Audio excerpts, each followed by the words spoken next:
Hello guys, nandito na naman tayo at siyempre pag-usapan naman natin guys itong Mike Diferensya. So so guys Lunes na ngayon diyan sa Pilipinas. So Lunes na ngayon, so ano ang aabangan natin? Abangan natin guys kung sa araw na ito ba ay maiisampa na ng NBI ang kasong ano tawag dito? Human trafficking, qualified human trafficking dito kay Mike Diferensya. So, kapag ito ay naisampa na, ito ay walang piyansa. No? So, mga ilang ano lang. Kasi magsasagot pa dyan si Mike Diferensya. Tapos, pagkasagot, so, babalik. Di ba? Then, sasagot ng kaunti ang NBI kung sasagot pa sila. Then, mga sabihin natin, mga 1 buwan hanggang 2 buwang proseso. At yan malamang malabasan na ng warrant si Mike Diferensya. No? At pag nilabasan siya ng warrant, syempre, no bail yan. So, kaya naman si Mike Diferensya ngayon, nag-iiyak na. Ang saklap ng inabot ng mga didilis.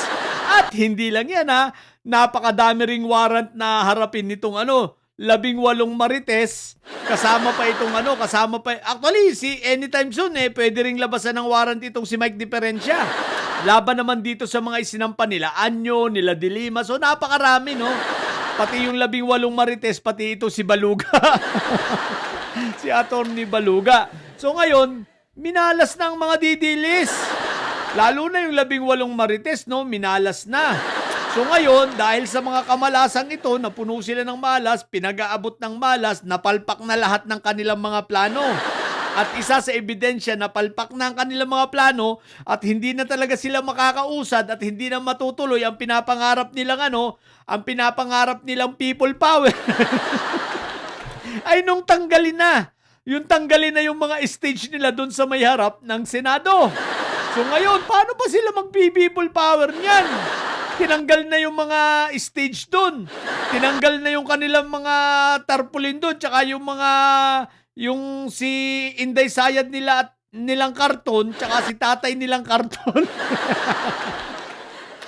Wala na ron. Ngayon, malapit na sa July 6 ang simula ng impeachment trial.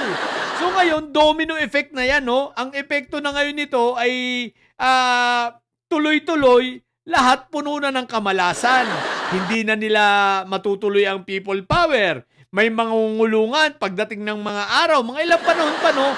Even pati si Marco Tae, malalabasan na yan ng warrant. Palagay ko may mauunang warrant kay Marco Tae. Available naman, guys, ito ay ang ito yung sa perjury, no? Na inano sa kanya, no? Yung sa perjury, tsaka itong sa parang may plunder din yata siyang kaso. Yan, may dalawa na ang plunder niya, palagay ko. Hindi. Pag hindi ako nagkakamali ay perjury at itong malversation yata. Tingnan natin yung kila Attorney Dino. Medyo nakalimutan ko na Pero yung plunder niya, nasa fact-finding pa rin ng ombudsman. So, kaya wala pa yun. Pero pag yun ang lumabas, iyak si Marco Tae. Kaya malakas ang loob niya na sabihin niya susuko siya kapag lumabas sa warrant niya. Kasi bailable naman. Yung mga warrant na mauunang lalabas ngayon, puro bailable yun. Makakapag-bail siya nun. Pero abangan niya kapag yung plunder ng umusad. Dito, iiyak talaga siya. So, ibig sabihin lang, mangungulungan. Sama mo pa si Sabit Sipon dyan. Kapag lumabas na yung sa plunder case ni Sabit Sipon, ay naku po, Rudy. Yung isinampa ni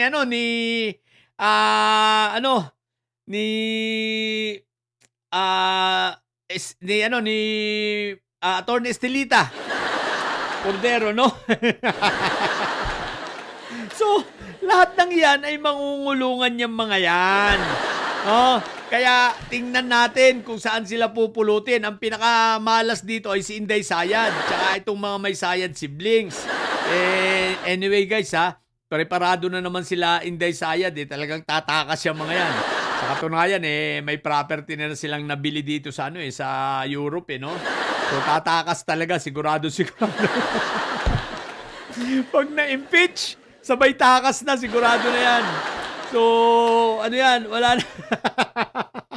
Ang maiiwan si Barbie Baste. Tatakbo daw presidente. Eh, ang problema, watak-watak na nga sila. Yung nasa faction ni Baste na sila, si Mike Diferencia, mangungulungan. Tapos, sablay na si Antipetra, sablay na. Wala nang naniniwala. Di ba? So, ang sakit ng dinanas nitong mga didilis. Kinarma na, minalas pa. Tapos may pa 2028 pa kayo.